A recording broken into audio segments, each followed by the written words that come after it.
बिस्मिल्लाहिर्रहमानिर्रहीम। अस्सलाम वालेकुम।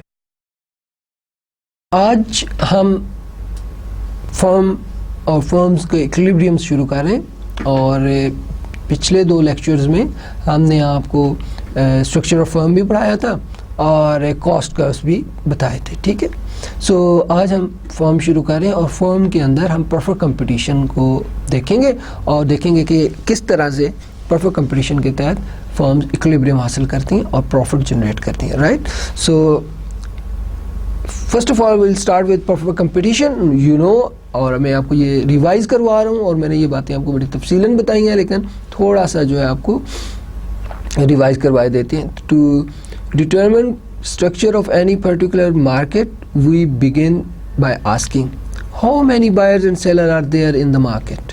Okay, is each seller offer a standardized product more or less indistinguishable from that offered by other sellers, or are there significant difference between the product of different firms?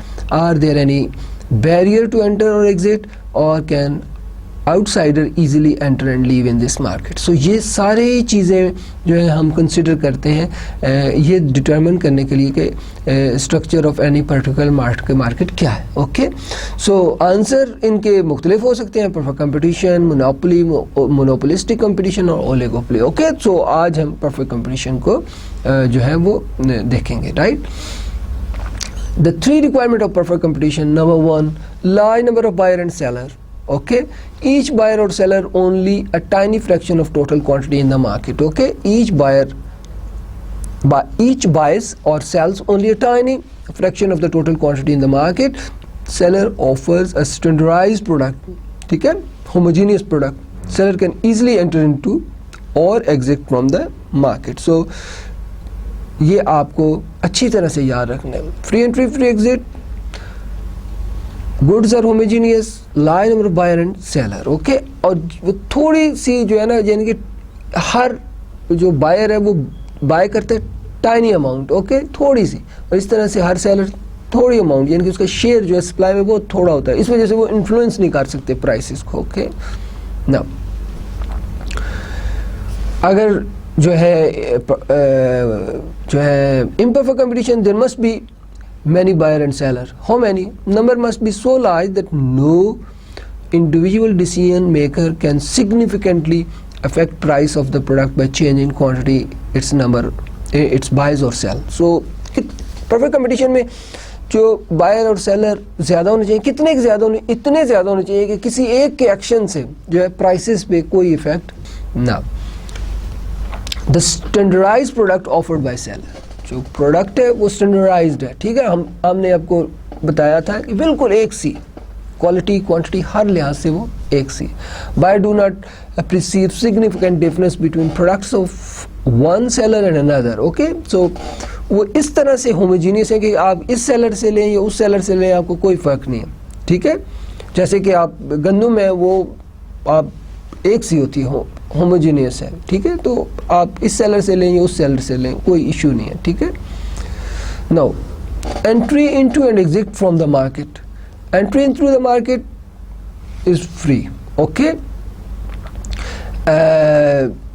आप देखें कि a new seller must always इनकर some cost to set up a shop, begin production and establish contacts with customer, but perfectly competitive market has no significant barrier to discourage new entrants. Right, any firm wishes to enter can do business on the same terms as firms that are already there.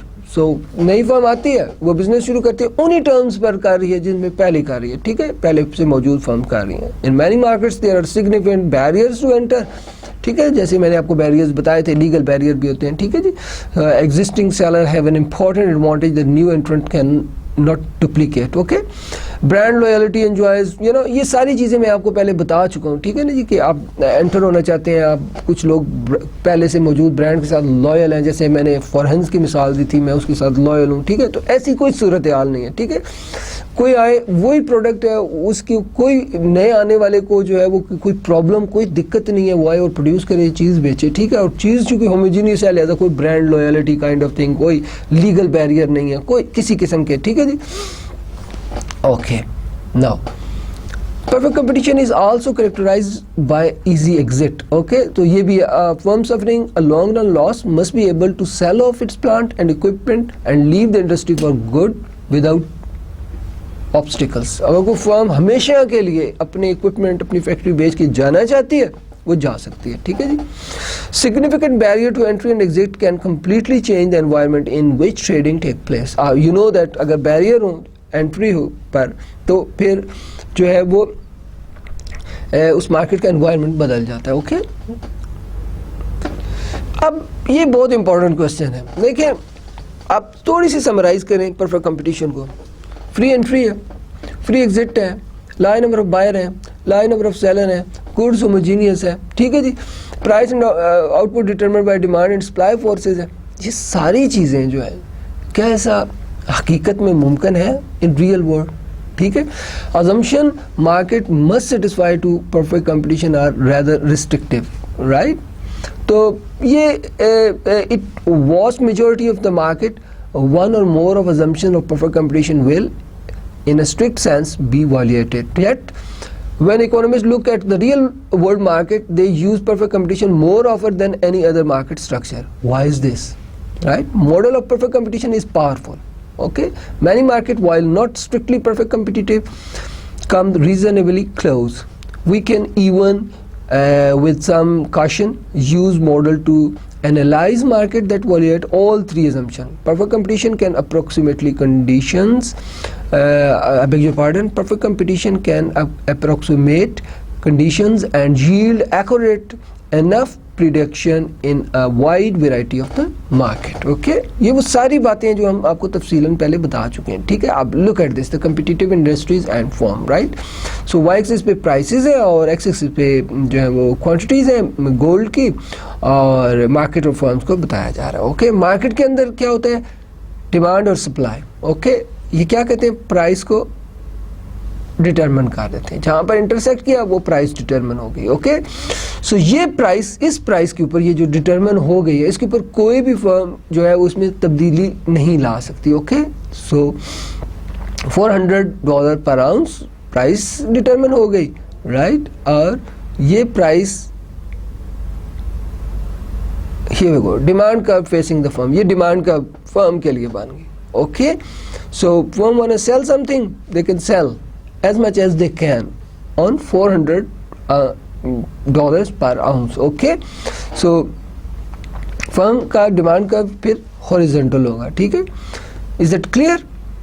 Now here we go, I will show you some curves here.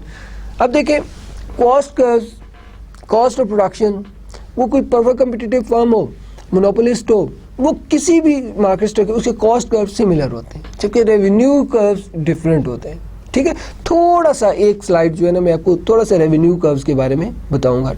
Revenue curves under perfect competition, याद रखिएगा revenue curves under monopoly different होते हैं. वो जब हम monopoly पढ़ेंगे तो उसके रेवेन्यू कर्व्स देखेंगे, ठीक है. सो सबसे इंपॉर्टेंट चीज़, आप एज अ प्रोड्यूसर, इस वक्त प्रोड्यूसर के तौर पे सोचें, अगर आप 10 बॉल पॉइंट्स बना रहे हैं, ओके, और एक की कीमत ₹2 है, आपने मार्केट में बेच दिया, ठीक है, तो आपके रेवेन्यूज कितने हुए, बॉल पॉइंट्स हैं 10, प्राइस है 2, it mean your revenue would be 20. Okay, but आपने किस तरह से, आपको पता चला, आपने प्राइस को क्वांटिटी से मल्टीप्लाई कर दिया. तो पहला कंसेप्ट है टोटल रेवेन्यू का, ठीक है. टोटल रेवेन्यू किस तरह से जो है वो कैलकुलेट किया जा सकता है, प्राइस को क्वांटिटी से मल्टीप्लाई कर दिया जाए. Look at this,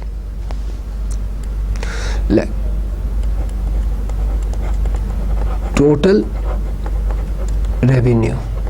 okay, so total revenue को हम जो है वो ये TR से जाहिर करते हैं, TR से. Okay, TR is equal to price into quantity. Okay, so the first concept which I told you is total revenue. Total revenue is PQ. Okay, price into quantity. Second concept जो हम आपको बताना चाह रहे हैं वो average revenue. Okay, average revenue क्या होता है, total revenue divided by quantity. अब आपको मैं पहले बता चुका हूँ total revenue किसके बराबर होता है, PQ divided by quantity. Okay, ये क्यू से कैंसिल हो गया, तो ये that is P. So we can say average revenue is equal to price. Okay, is it clear? So then third concept, marginal revenue. Marginal revenue is change in total revenue over change in quantity, or slope of total revenue curve. Okay, so what is the slope of this curve? P. So आपने देखा कि perfect competition के तहत minor revenue भी price के बराबर होता है। ठीक है, तो हम कह सकते हैं ना परफेक्ट कंपटीशन के तहत P is equal to AR is equal to MR। Okay, perfect competition के तहत प्राइस, एवरेज रेवेन्यू और माइनर रेवेन्यू क्या होते हैं? इक्वल होते हैं। ओके, आई होप आपको समझ आई होगी। अब देखें, हम जल्दी से जो है इसको जो है वो लेट्स से ये क्वांटिटी है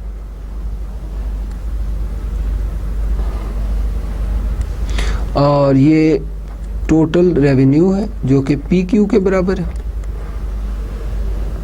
और ये एवरेज रेवेन्यू है जो कि टोटल रेवेन्यू ओवर क्वांटिटी के बराबर है, और ये आपका मार्जिनल रेवेन्यू है जो कि delta T R over delta Q. Okay, now assume here, right, quantity आप 1 प्रोड्यूस कर रहे हैं। अब यहाँ पर अज्यूम कर लें आप, जैसे हमने अज्यूम किया था प्राइस जो है वो कमोडिटी की जो आप वो 2 रुपीज़ है। क्या है? डिमांड और सप्लाई ने क्या प्राइस डिटरमिन की? 2। सो क्वांटिटी अगर 1 सेल कर रहे हैं तो टोटल रेवेन्यू कितना होगा? 2। अगर क्वांटिटी 2 है तो प्राइस इनटू क्वांटिटी 4, अगर 3 है तो 6, अगर 4 है तो 4 2s are 8, और अगर 5 है तो it would be 10। Okay, now average revenue. Average revenue is total revenue divided by quantity. 2 divided by 1 that is 2, 4 divided by 2 that is again 2, 6 divided by 3 that is again 2, 8 divided by 4 that is 2, and 10 divided by 5 that is 2. Okay, so आपने देखा कि price भी 2 है, ये देखें 2, और average revenue भी 2 है तमाम आउटपुट पर। माइनर रेवेन्यू अब अपने चेंज देखना है। ठीक है, देखें 0 थी प्रोडक्शन क्वांटिटी तो टोटल रेवेन्यू 0 था, 1 हुआ तो 2, तो माइनर रेवेन्यू भी 2, तो 4 2 ही तो टोटल रेवेन्यू 4 हो गया, तो डिफरेंस कितना आ गया? 4 minus 2 that is again 2, 6 minus 4 that is 2, then 8 minus 6 2 and 2। आपने देखा कि प्राइस, एवरेज रेवेन्यू और माइनर रेवेन्यू ये तीनों क्या है? इक्वल है 2। ओके, सो ये बात जो हमने आपको बताई थी ये प्रूव हो गई कि average price is equal to average revenue is equal to minor revenue. If you want to draw this, you no,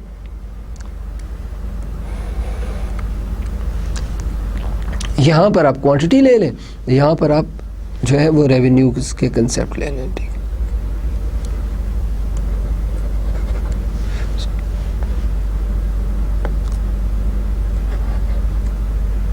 okay, now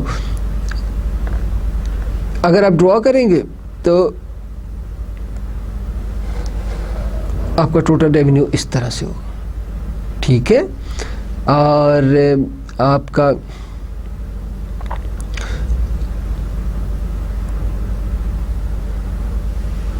straight line होगी, ये आपका टोटल रेवेन्यू, और इस तरह से आपका P is equal to AR is equal to MR।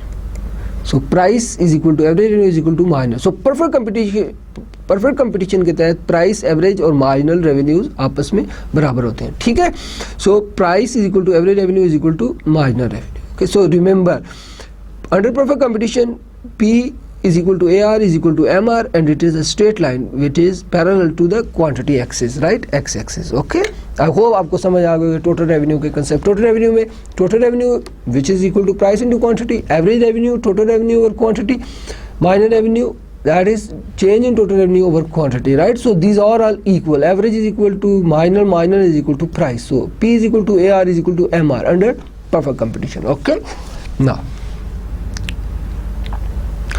Goals and constraints of a competitive firm. Perfectly competitive firm face a cost constraint like any other firm. जिस तरह से सारी firms के cost होते हैं, इस तरह से perfect competition. Cost of producing a given level of output depends on दो चीज़ों पे depend करते हैं. Firm production's technology, price it must pay for its input. So input की price और production technology determine करती हैं cost of producing any given level of output. Okay. Now the demand curve facing a perfect competitive firm, right? So हम अगले panel में देखेंगे, ठीक है. Demand curve facing small time gold mines. Notice special shape of the curve. It horizontal or infinitely price elastic, right? Horizontal, जैसे मैंने अभी थोड़ी देर पहले बताई थी, price curve, right? वही demand curve होती है firm की, तो horizontal. Why should be that? In perfect competition, output is standardized. No matter how much a firm decide to produce, it cannot make a noticeable difference in making quantity supplied, so cannot affect the market price. So price को change नहीं कर सकते, वही price उसकी demand का भी होगी. सो कौन सी डिमांड का वो फेस कर रहे हैं? Straight line. Okay, that is P, that is again average revenue, that is minor revenue. Firm का पी, प्राइस, एवरेज और माइनर तीनों बराबर है, ठीक है. Okay, means small time has no control over the price of its output. Okay, simply accept market price as given. In perfect competition, firm is price taker, treats the price of its output as given and beyond its control. Since a competitive firm takes the market price as given, its only decision is how much output to produce and sell. So क्या हुआ? Price given होती है, उस कीमत पर वो कितना produce करेगा और वो बेचेगा, ये फर्म ने डिसाइड करना. Firm have nothing to do in determination of price. तो उन्होंने सिर्फ एक चीज़ डिटरमिन करनी है कि वो how much output to produce and sell, कितनी चीज़ प्रोड्यूस करनी है और बेचनी है at given price, price given है. Okay, cost revenue data for a competitive firm. A competitive firm minor revenue at each quantity is the same as the market price. मैं आपको बता चुका हूँ, minor revenue is equal to price. For this reason minor revenue curve and demand curve facing firm are the same. इसी वजह से demand curve वही price, वही एवरेज रेवेन्यू, वही माइनर रेवेन्यू, वो एक हॉरिजॉन्टल लाइन होती है जो आपके एक्स एक्सिस के पैरेलल होती है. Okay, now look at this, here we go. आपको इन अच्छी तरह से फेमिलियर होंगे इन कर्व से, ठीक है. अभी थोड़ी देर पहले मैंने आपको टोटल रेवेन्यू का कर्व बनाना सिखाया था, जो ओरिजिन से निकलता है पॉजिटिवली ऊपर की तरफ जा रहा है. और टोटल कॉस्ट डेफिनेटली आपको याद होगा, पिछले लेक्चर्स में हमने आपको टोटल कॉस्ट का बताया, ठीक है. अब बहुत ही सिंपल और स्ट्रेट फॉरवर्ड बात है, आप उसे ज़रा गौर से देखिए. फर्म का प्रॉफिट क्या होता है? फर्म का profit total revenue minus total cost. Total revenue में से टोटल कॉस्ट माइनस कर दें तो आपका क्या आ जाएगा? प्रॉफिट आ जाएगा. यानी जो चीज़ को बेच के आपको रेवेन्यूज़ मिल रहे हैं, उनमें से जो आपको प्रोड्यूस करने की कॉस्ट है वो माइनस कर देंगे तो आपके पास प्रॉफिट आ जाएगा, ठीक है. अब आपके सामने मैंने दो कर्व्स जो है वो ड्रॉ हुए हैं, एक टोटल रेवेन्यू का और टोटल कॉस्ट का. अब इसको आप बड़े गौर से देखिएगा और अच्छी तरह से समझने की कोशिश कीजिएगा, ठीक है. अब आप देखिए, slope is 400, right? You know perpendicular base, right? So here we go. Look at this.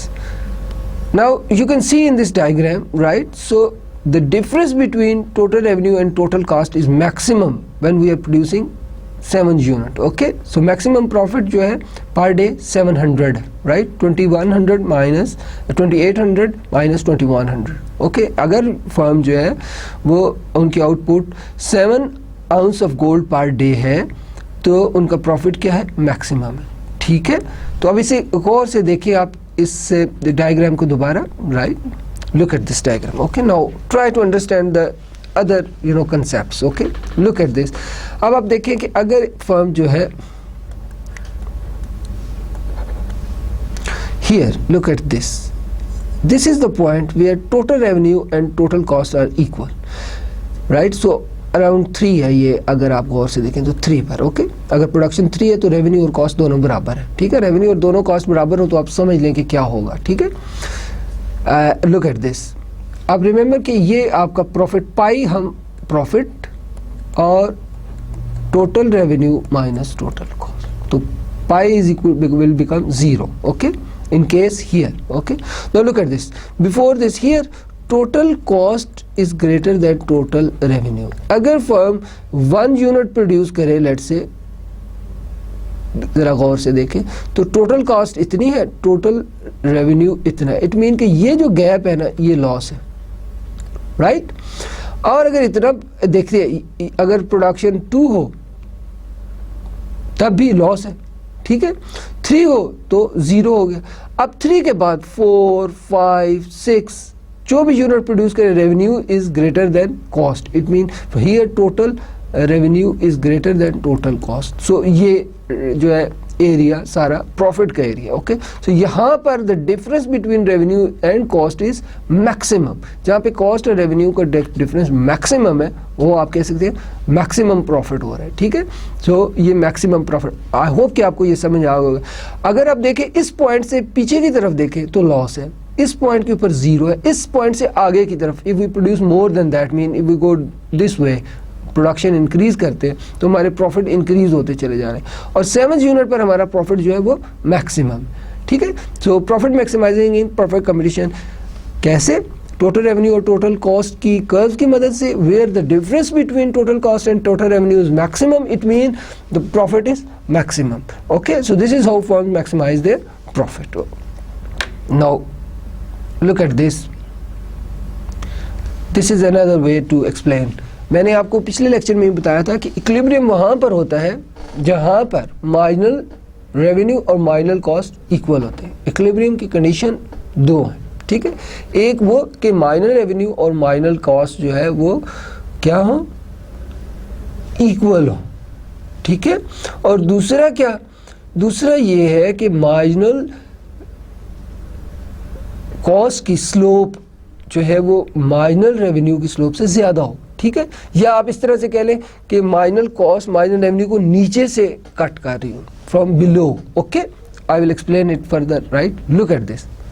Okay, ये 2 पॉइंट्स आपको नज़र आ रहे हैं, ठीक है.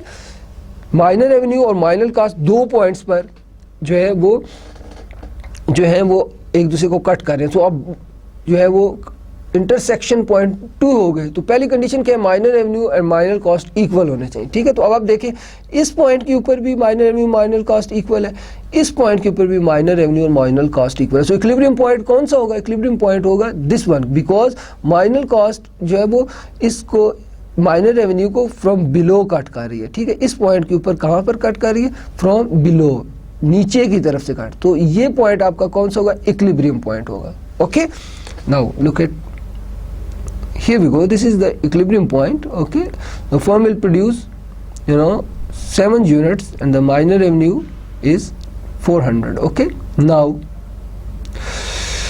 total revenue and total cost approach. Okay, most direct way of viewing firm research for the profit maximizing output level.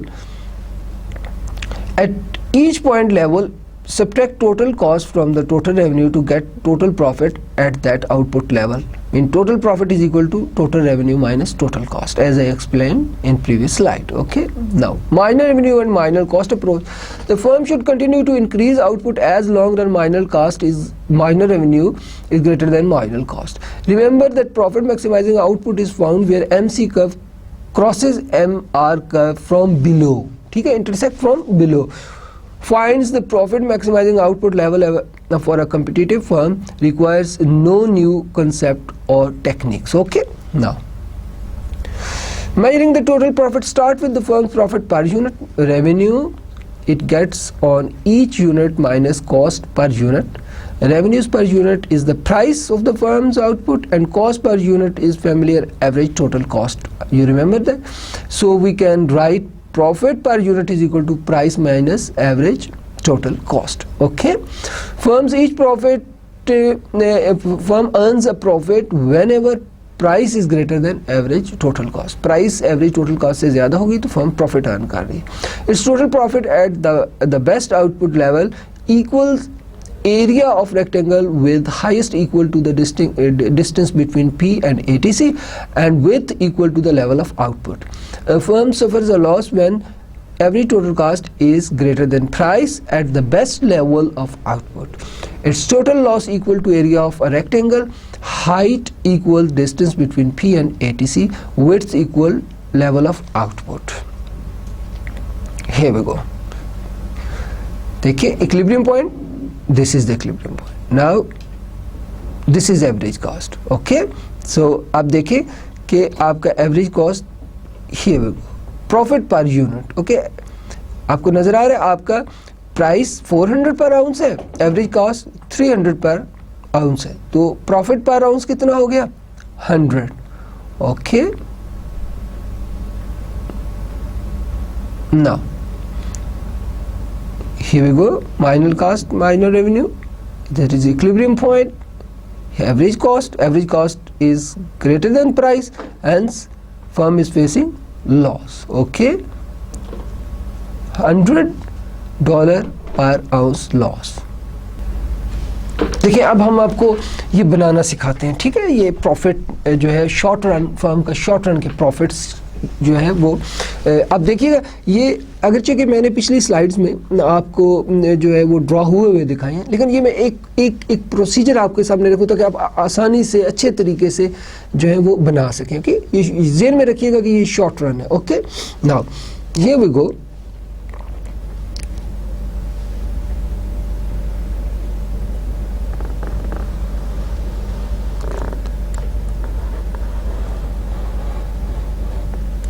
ये quantity और यहाँ पर average cost, average total cost और मार्जिनल कॉस्ट और प्राइस और मार्जिनल रेवेन्यू और ये major हो रहे हैं. ओके, नाउ अब एक चीज़ आपको बहुत क्लियर है, this is the demand curve face by that perfect competitive firm, that it mean P is equal to AR is equal to MR. Okay, now अब देखिए कि marginal cost okay from below cut कर रही है इस जगह पे.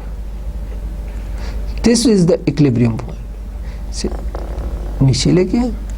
इससे आपको क्वांटिटी तय हो गई, कितनी क्वांटिटी फर्म सेल करेगी, और ये इक्विलिब्रियम प्राइस. ओके, नाउ अगर इस पॉइंट से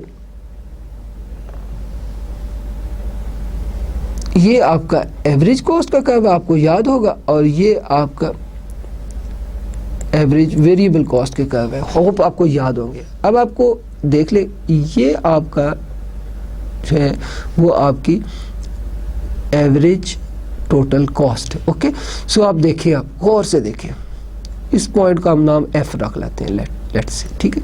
ये ओरिजिन है 0. अब आप इसे गौर से देखें और देखें कि price here, price is greater than average cost, it mean there is profit. Okay, firm profit earn कर रही है, price is greater than average cost. इसको इसी को और तरीके से भी डिफाइन किया जा सकता है. मीन आपको मालूम है प्रॉफिट जिसे हम पाई से जाहिर करते हैं, ये है total revenue minus total cost. Is that right? Now देखिए, अब इसमें आपने देखना है कि रेवेन्यू कितना है, टोटल रेवेन्यू कितना है. टोटल रेवेन्यू होता है price P into Q.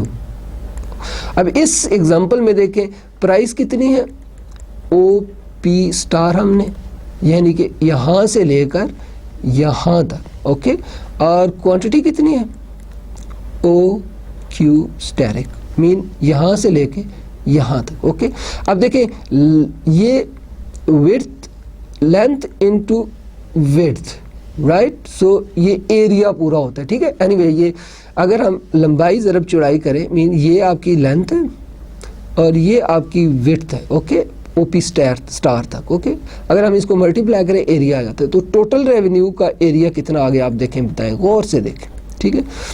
OQ asterisk EP asterisk, mean origin से यहाँ तक और यहाँ से E और E से यहाँ तक, ये सारा एरिया जिसके इर्द गिर्द ये आपका बॉल पॉइंट घूम रहा है, ठीक है, ये सारा आपका क्या है, टोटल रेवेन्यू. ओके, नाउ अब आपने देखना है, आपने देखे कि आपका रेवेन्यू आ गया. ओके, अब आप कॉस्ट की बात करेंगे, ठीक है.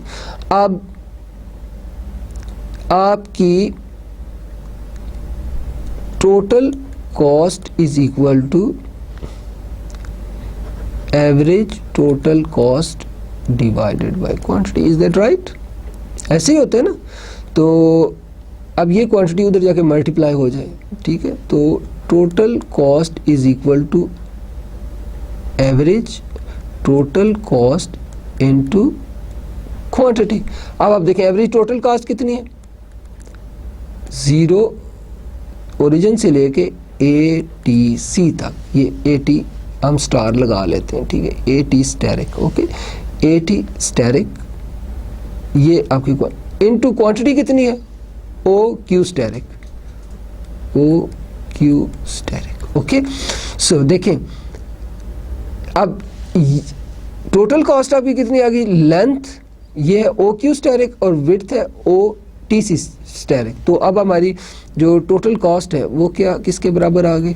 सो total cost is equal to OQ asterisk FATC asterisk mean this all area. देखें ये एरिया आप देखें यहाँ से यहाँ तक, यहाँ से यहाँ तक, ओके. अंडरस्टैंड. सो अब प्रॉफिट किसके बराबर है, देखिए आप देखिए profit is equal to total revenue minus total cost, okay. अब जरा गौर से देखिएगा टोटल रेवेन्यू का आपने कहाँ पर देखा था, कौन सा एरिया डिटरमिन किया था, this one is total revenue, okay. Right the area. OQ asterisk EP asterisk minus total cost का एरिया ये, ठीक है, minus OQ asterisk F point ATC steric, okay. So mean this area minus this area, okay. What is the answer? That is इस पूरे area में से अगर हम ये वाला एरिया माइनस कर दें तो पीछे क्या बचता है, ये वाला एरिया जिसको मैं ये लाइनें लगा रहा हूँ, ठीक. This is the area, okay. So इसके मीन प्रॉफिट कितना आ गया, ATC asterisk FEP asterisk. So this is the profit area. हम इसको कहते हैं एब नॉर्मल प्रॉफिट. व्हेन क्या बोलते हैं, abnormal profit, okay. So this is how we can derive abnormal profit under profit competition in short run. Abnormal profit, okay. So when price is greater than AC, when price is greater than average total cost, okay. So ऐसी सूरत में इसको क्या बोलेंगे हम, abnormal profit, okay.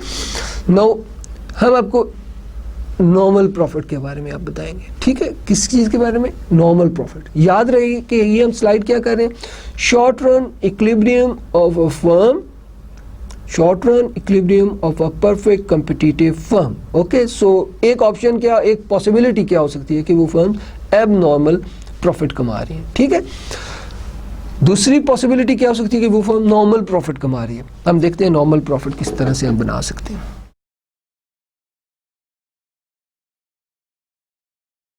Now here we go. Now we will discussing normal profit.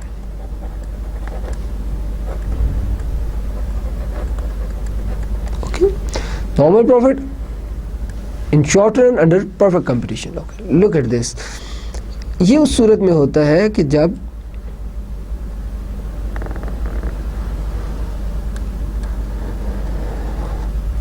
Q और यहाँ पे price और कॉस्ट एटसेट्रा, राइट. और ये कब अब आपको याद हो गया, P is equal to AR is equal to MR which is the demand curve face by the short run as well, right.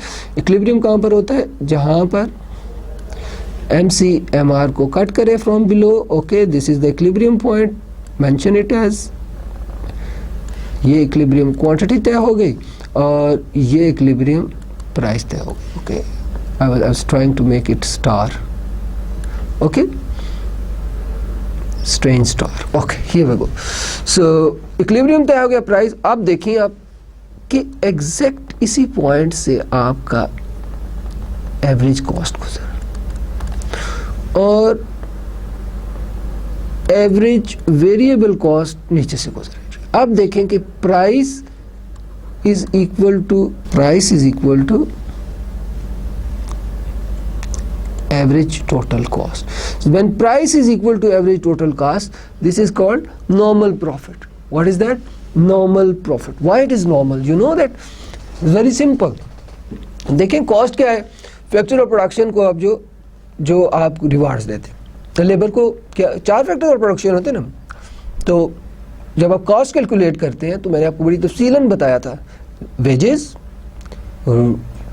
Land का रेंट, कैपिटल का रेट ऑफ रिटर्न और ऑर्गेनाइजेशन का नॉर्मल प्रॉफिट। सो कॉस्ट के अंदर normal profit already शामिल होता है, इसलिए हम इसको नॉर्मल प्रॉफिट कह रहे हैं। अदरवाइज अगर हम उसी फार्मूला जो पीछे हमने लगाया था लेंथ इनटू वेड्थ वाला, तो हम देखें तो टीआर और टीसी इक्वल हो जाएंगे, इक्वल होंगे, दोनों एरियाज इक्वल हो जाएंगे, तो प्रॉफिट तो जीरो नजर आएगा। तो हम उसको नॉर्मल कैसे कह सकते हैं? तो नॉर्मल इसलिए कह रहे हैं कि नॉर्मल प्रॉफिट कॉस्ट के अंदर ऑलरेडी मौजूद है।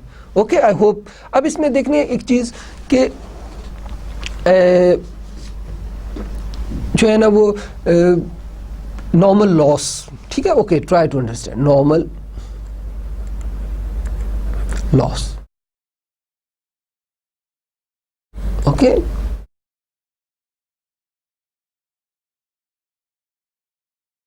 क्यों? इधर वही प्राइस और कॉस्ट और रेवेन्यू, ठीक है। अब देखिए आप, ये आपका P is equal to AR is equal to MR. Okay, this is the equilibrium point, MC, and that is the equilibrium point. This is how you determine output and this is equilibrium price. अब average cost जो है AC और ये आपका average variable cost. Okay, अब आप जरा गौर से देखिएगा, ये ऊपर गए और ये आपकी एवरेज टोटल कॉस्ट हो। अब देखिए ये आपका लॉस हो रहा है, क्यों? क्योंकि average total cost is greater than price.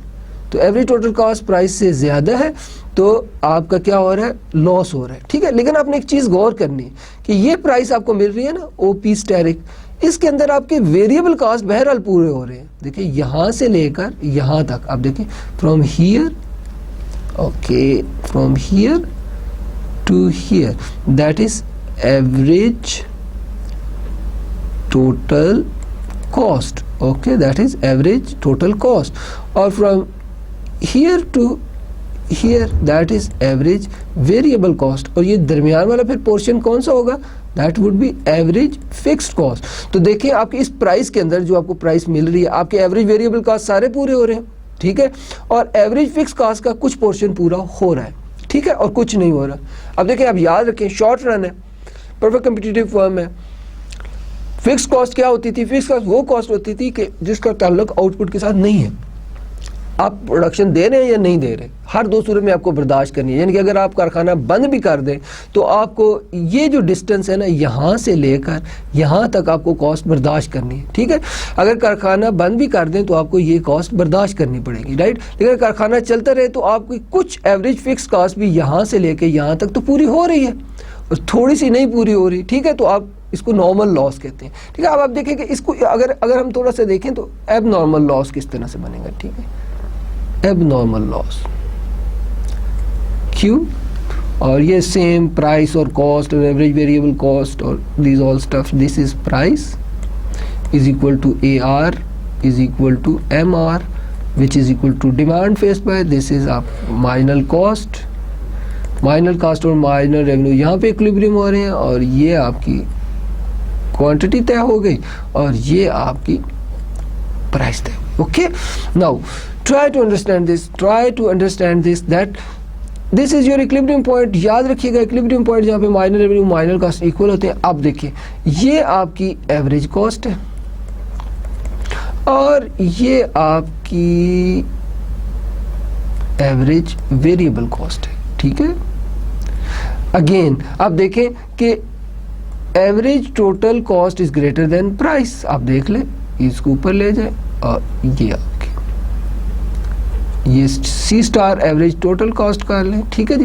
तो आप देखें कि average total cost, okay, so average cost is greater than price, ठीक है जी। अब हम इसको एब नॉर्मल प्रॉफिट इसलिए कह रहे हैं, क्या कह रहे हैं, abnormal profit, sorry I should write here एब नॉर्मल प्रॉफिट, इसलिए कि देखिए आप जरा गौर से देखें कि हमारे काम करते रहने से, क्यों स्टेरिक आउटपुट देने से हमें कितना जो है वो प्राइस में क्या चीज़ पूरी हो रही है, एवरेज वेरिएबल कॉस्ट पूरी हो रही है, और लॉस कितना हो रहा है, exactly equal to average fixed cost, okay. तो हमें एवरेज फिक्स्ड कॉस्ट के बराबर लॉस हो रहा है। अगर हम काम करते रहें तब भी, और अगर काम बंद कर दें तब भी हमें लॉस बराबर है, ठीक है जी। अब ये फर्म ने डिसाइड करना है, आमतौर पे फर्म ये डिसाइड करती है कि will keep on working, right, so ताकि जो है अगले शॉर्ट रन में, अगले नेक्स्ट टाइम पे जो है वो जो है वो उसे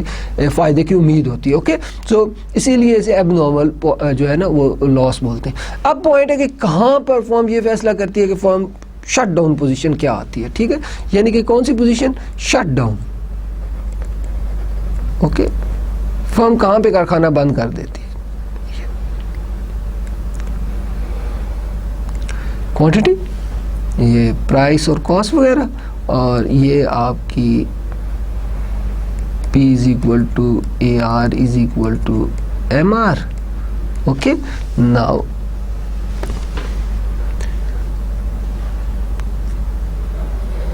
हियर इज योर MC, यहाँ पे ये इक्वल और ये क्वांटिटी प्रोड्यूस हो रही है, ठीक है। अब आपका एवरेज कॉस्ट ये है और एवरेज वेरिएबल कॉस्ट ये। अब देखें कि अब आपका equivalent to that this was the price और this was average total cost asterisk, so this is the loss area.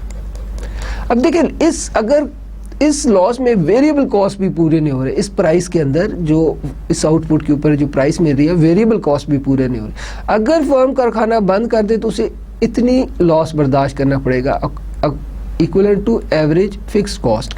अगर वो चलाती रहे तो उसको इतना लॉस बर्दाश्त करना पड़ेगा equivalent to that area, some part of variable cost भी उसे लॉस में जा रहा है, ठीक है जी। तो आप देखें कि ये आपका इक्विलिब्रियम पॉइंट था ना, इक्विलिब्रियम पॉइंट, और ये लेट्स से A पॉइंट कर लेते हैं और ये जो पॉइंट है इसको B कर लें, ठीक है। सो आप देखें कि AE which is the loss is greater than AB, okay. So जो लॉस हो रहा है फर्म को वो ग्रेटर है फिक्स कॉस्ट के लॉस से, ठीक है। तो फर्म काम बंद कर देगी, क्योंकि काम बंद करने की सूरत में उसे लॉस हो रहा है AB और काम चलाने की सूरत में उसे लॉस हो रहा है AE। तो फर्म क्या करेगी, कारोबार बंद कर देगी, कारखाना बंद कर देगी, शट डाउन पोजीशन आ जाएगी, ठीक है। सो आपने देखा कि जो है वो आपके सामने मैंने 5 जो है ना वो सिचुएशंस डिस्कस की। फर्म्स को एबनॉर्मल प्रॉफिट हो सकता है when price is greater than average cost. Firm को जो है वो नॉर्मल प्रॉफिट हो सकता है, ठीक है, जब average cost is equal to price. Firm को जो है नॉर्मल लॉस हो सकता है when average cost is greater than P but average variable cost is less than price, okay, यानी कि वेरिएबल कॉस्ट प्राइस में पूरी हो रही। फोर्थ सूरत एबनॉर्मल लॉस उसको बोलते हैं जिसमें हम देखें एबनॉर्मल लॉस उसको बोलते हैं कि जहाँ पर आप देखें कि आपका average cost is greater than price, average cost is greater than price और the loss is equal to average fix cost, abnormal है, ठीक है। और आखिर में हम ये बताया आपको शट डाउन पोजीशन, जब फर्म को जिस इक्विलिब्रियम पॉइंट पर जो क्वांटिटी बेचनी पड़ रही है उसमें ना सिर्फ फिक्स कॉस्ट का लॉस हो रहा है बल्कि कुछ part of the variable cost भी उसके लॉस में, यानी कि आपका जो लॉस है in case of production is greater than average fix cost, तो फर्म कारखाना बंद कर देगी। इसमें थोड़ी सी करेक्शन, शायद मैंने यहाँ पर एक चीज़ लिखी है, यहाँ पर ये प्रॉफिट लिखा है, ये बेसिकली एबनॉर्मल प्रॉफिट नहीं एबनॉर्मल लॉस था, ठीक है। तो आप इसको जो है ना वो थोड़ी सी करेक्शन देख लें, abnormal loss, Okay, so this is how we can explain the short run equilibrium of a firm. So आपको उम्मीद है कि ये बात बड़ी अच्छी तरह से समझ आ गई होगी कि शॉर्ट रन में फर्म इन मुख्तलिफ सूरत हाल को फेस कर सकती है. Okay, now firm's short run supply curve. Okay, a competitive firm is a price taker, you know that, takes market price as a given and then decide how much output it will produce at that price. Okay, so basically firm price चूँकि taker होती है, price shutter नहीं होती, लिहाजा वो price देख कर ये डिटरमिन करती है कि कितनी आउटपुट उसने प्रोड्यूस करनी है. So profit maximizing output level is always found by traveling from the price across to the firm's marginal cost curve and then down to the horizontal axis, right? So आपने यह procedure देखा. As price of output changes, firm will slide down its marginal cost curve in deciding how much to produce. Okay, so it mean इसमें exceptions भी कुछ होती हैं. If the firm is suffering a loss larger enough to justify the shutdown, it will not produce along its MC curve. It will produce 0 unit instead. Okay, ये आपको मैं बता चुका हूँ, हमने देखा है. लेकिन अभी आप देखें कि मार्जिनल कॉस्ट के ऊपर डिसाइड करती है फर्म, राइट. सो आप देखें, हम किसी भी जो है ना इस डायग्राम को देख लें या इससे पीछे,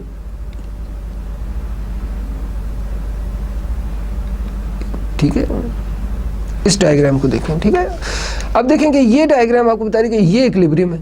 ठीक है, अगर प्राइस जो है वो ऊपर शिफ्ट हो जाए, ऊपर चली जाए, राइट, ये बन जाए. ठीक है, तो अब नया इक्विलिब्रियम ये हो जाएगा. और अगर प्राइस और ऊपर चली जाए, ठीक है, तो नया इक्विलिब्रियम ये बन जाएगा. तो आपने देखा कि इस मिनिमम पॉइंट से अपवर्ड जो मार्जिनल कॉस्ट है उसके साथ फर्म मूव करती है. ठीक है, तो ये इस पॉइंट से अपवर्ड जो है मिनिमम पॉइंट्स, मार्जिनल कॉस्ट के मिनिमम पॉइंट से अपवर्ड जितना ये इस पॉइंट से ऊपर की तरफ जितना एमसी कर्व है वो एक फर्म का सप्लाई कर्व होता है. ठीक है, ये बात आपको बताना चाह रहे थे.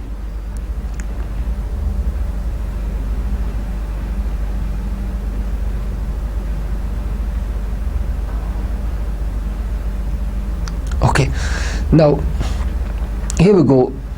Short run supply curve under perfect competition. Look at this. This is average cost, average variable cost, marginal cost. Okay,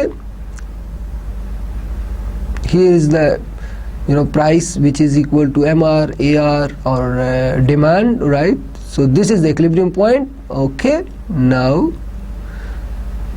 here we go. This is price is 3.5 and वो 7000 जो है bushels जो है वो प्रोड्यूस कर रही है. ना ही प्राइस कम हो गई, इक्विलिब्रियम जहाँ पे MC ने MR को कट किया वो इक्विलिब्रियम पॉइंट है, right. So you can see here this is the new equilibrium point, this is the previous equilibrium point.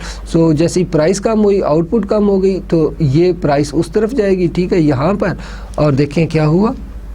Here we गो, 2.5 पर वो 5000 प्रोडक्ट आउटपुट दे रही है. ओके, नाउ अगर और प्राइस कम होगी, 2 हो गई, तो आपने देखा कि 4000 कर रही है. अब इन तीनों पॉइंट्स को ज्वाइन कर दें, और कम हो गई तो ये और नीचे हो गई. इन चारों पॉइंट्स को ज्वाइन करें, और नीचे हो गई.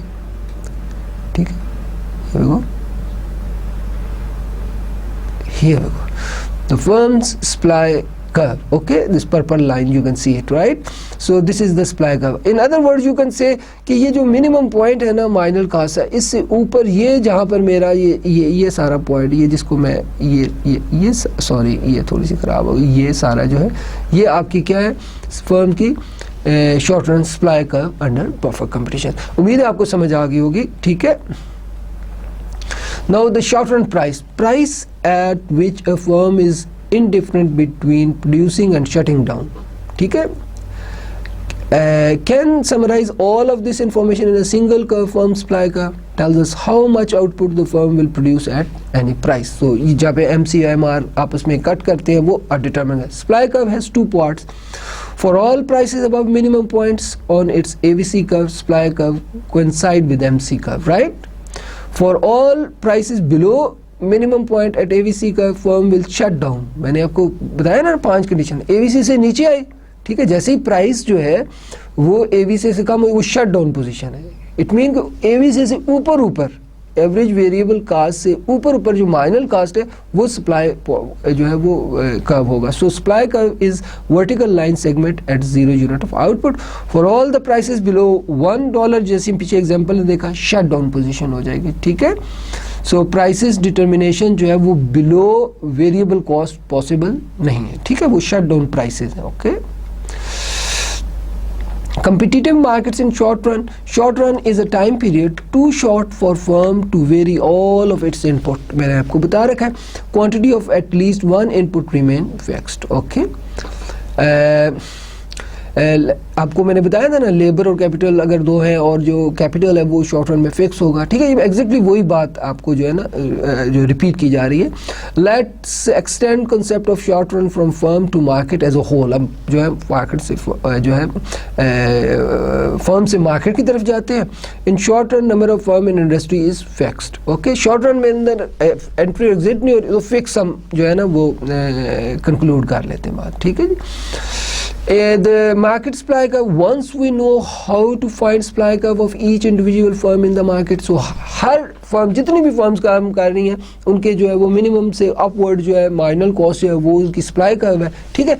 अगर हम जितनी भी फर्म्स काम कर रही हैं उनके सारों के मार्जिनल कॉस्ट मिनिमम पॉइंट से ऊपर की तरफ हॉरिजॉन्टली सबमिशन ले लें तो वो उनका जो है वो मार्केट का जो है सप्लाई कर्व बन जाएगा. Anyway, shows amount of output that all seller in the market will offer at each price. Right. So सारे जो फर्म्स हैं उनको अगर सप्लाई का हॉरिजॉन्टल जो है सबमिशन ले लिया जाए तो हमें क्या बताएगा कि मार्केट के अंदर प्राइसेस, मुख्तलिफ प्राइसेस पे क्या चीज़ बेचने के लिए पेश की जा रही है. As we move along this curve we are assume that two things are constant. One, fixed input of each firm, number of firms in the market. Right. तो देखिए, how does a perfect competitive market achieve equilibrium? In perfect competition, market sum buying and selling preference of individual consumer and producer and determine the price. Each buyer and seller then takes market price as a given. Each is able to buy or sell desired quantity. So exactly वही बात, demand और supply determine करते हैं, consumer और producer दोनों उसको accept कर देते हैं. ठीक है. Competitive firm can earn an economic profit और suffer an economic loss as well. Okay. Here we go. Look at this. You know, quantity demanded at different prices, quantity supplied at different prices. आपको top पर दो जो है वो I think pink colour के जो boxes हैं वो आपको बता रहे हैं. ये आपके जो राइट हैंड साइड पे इंडिविजुअल डिमांड कर्व है, लेफ्ट हैंड साइड पे इंडिविजुअल सप्लाई कर्व है. ठीक है जी. तो एडेड टुगेदर हम करें तो demand quantity demand for all consumer at different prices. So एक कंज्यूमर के साथ जितने कंज्यूमर को ऐड कर दें तो मार्केट डिमांड बन गई, और एक फर्म की सप्लाई को हम ऐड कर लें. ठीक है. Added together market supply curve बन गई. ठीक है. तो नीचे आप देखें जो मार्केट इक्विलिब्रियम है. ठीक है. आप देखें इधर ये तो यहाँ से जो इस इधर से जो है individual demand curve add up की तो ये मार्केट डिमांड बन गई. ये इंडिविजुअल फर्म की जो सप्लाई थी और ये ऐड की तो ये जो मार्केट की सप्लाई बन गई. और ये आप इस डायग्राम में देखेंगे ये डिमांड और ये सप्लाई, ये आपका इक्विलिब्रियम हो गया. ठीक है. ये प्राइस डिटरमिन होगी. Quantity demanded by each consumer, right, और quantity supplied by each firm, right. So is determined by this diagram. Okay. Understand. Now look at this. Here we go. This is supply, this is demand, this is the equilibrium price. Here we go. 3.50. This is the price one, the equilibrium point. That is the equilibrium point. Quantity determined. Now this is the profit per barrel. Okay.